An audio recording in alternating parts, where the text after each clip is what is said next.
Clear instructions are important for student success. The problem is, what may seem clear or obvious to us, the subject matter experts, may not be clear or obvious to our students. When guidelines and expectations are concise, yet thorough, free of vague or ambiguous language, and student-friendly, meaning well-organized, ordered, and illustrated when appropriate, students can focus their efforts appropriately from the outset. In particular, there's a myth out there that all our students are digital whizzes. This leads many instructors to assume instructions for using Canvas or an external tool like a publisher site are not necessary. Au contraire, my instructional friend, even if some of our students can figure it all out on their own, that's not true of the majority. Taking a proactive approach to your instructions can save you and your students a whole lot of time and tears. Here are 3 areas where clear and detailed instructions are often overlooked. If you're using the requirements and/or prerequisites tool in Canvas, it's important to make that explicit for your students. Many, particularly a student who's new to Canvas, will not be familiar with requirements and won't realize they may need to view a module item or mark something as done. This could potentially prevent them from progressing to the next module, and they won't understand why. A short explanation, perhaps accompanied by a clarifying screenshot, will reduce frustration. If you don't want to write your own explanation, you can include a link to the How Do I View Modules student guide, which you'll find below this video, and direct students to scroll down to the module requirements section.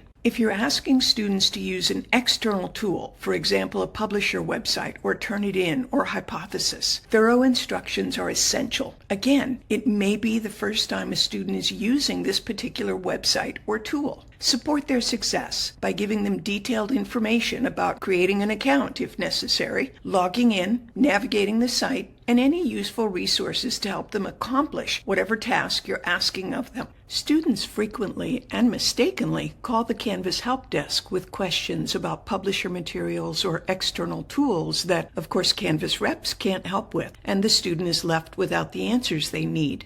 So it's a good idea to be sure to include links to help guides or how to contact tech support for the specific tool or website you're asking them to use.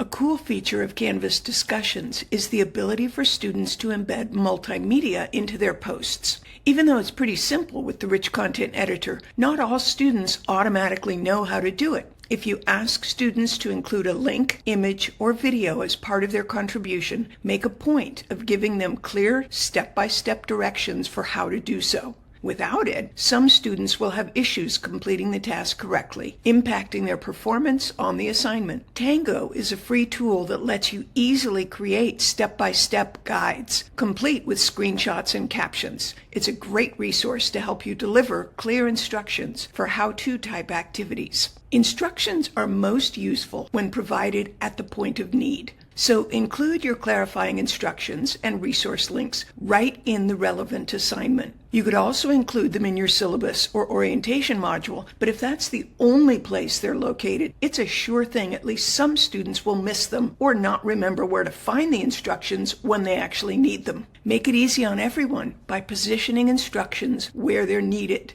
Clear, concise, and comprehensive instructions, not only for assignments, but for all aspects of your course, will mean less confusion, less stress, and fewer incomplete or incorrect submissions. Plus, it will reduce the volume of questions you get.